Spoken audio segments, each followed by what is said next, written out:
Let's go to NC State and Clemson. I'll be on the call alongside Sean McDonough and Molly McGrath. Question number 1. How will CJ Bailey fare in his first start? Grayson McCall out for this game. Dave Doran made that announcement a couple days ago. CJ Bailey's a freshman, comes from a high-profile program, is no stranger to the big stage. Granted, it was high school ball. This is college ball. Well, he's going to a pretty big stage in Clemson. To go on the road against a team that is this aggressive, when you look at Clemson's numbers, they are a group that wants to pressure the opposing quarterback. They're going to hit the opposing quarterback. They're going to play a ton of man coverage. So how will CJ Bailey fare in his first start is question number 1. Question number 2, how much better can NC State's offensive line be? Because this is a group that coming into the season, you thought it was going to be a strength of the team. You thought Jordan Waters, the running back transfer from Duke, they brought in a couple transfers at running back, and all have been kind of bottled up because the offensive line has been somewhat underwhelming up to this point. Doesn't mean they can't get better. Doesn't mean there's not more in the tank. It just means we haven't seen it yet. Will it show up against one of the better defensive lines that they'll face on their schedule this season? Question number 3, is Clemson's offensive outburst against Appalachian State sustainable? If you look at how they played against App State, a lot of it was downfield passing. And that was a part that's been missing from Clemson's arsenal for quite some time. If you look back at Cade Klubnik's numbers from last year, it was rare where he was pushing it down the field. I mean, way downfield, where he's taking shots downfield. He's always been pretty accurate when taking those shots, but they did not come with much regularity at all. They got Bryant Wesco involved, the true freshman, who everyone thinks is just bound to become a star probably sooner than later. Had a couple of long catches against App State. He was involved early in the game.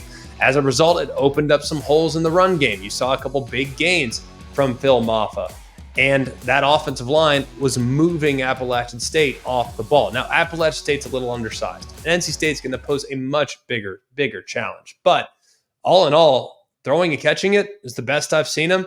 Running, the best I've seen him. Just entire offensive performance, probably the best I've seen from Clemson since Trevor Lawrence was under center. So very, very impressive showing, but is it sustainable against Power 5 competition? And then finally, question number 4, where has NC State's defense gone?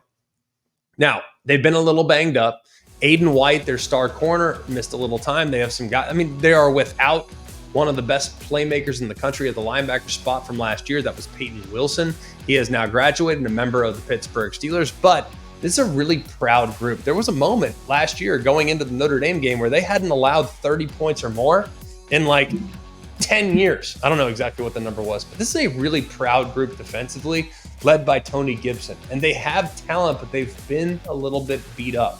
They've been without Brandon Cisse, a corner. They've been without Aiden White, a corner. They've had a couple guys that were inconsistent at the safety spot. They need to get better play out of their safeties right now if they're going to be as aggressive in the front 7 as they'd like to be. They have good players, but for whatever reason, they're just a little bit off here in the first few games of the season, and it was very evident against the Tennessee Volunteers. But I am still a believer in this group, in this defense's identity, and I still think they're going to be better as the season goes along. A couple trends in the game. NC State is 0-3 against the spread this season with an average negative 53.5 cover margin.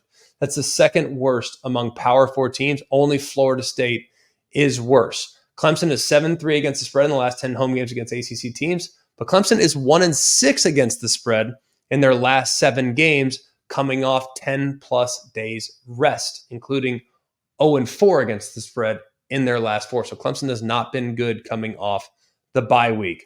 I'll be on the call alongside Sean McDonough. We hope you join us at noon Eastern time on ABC.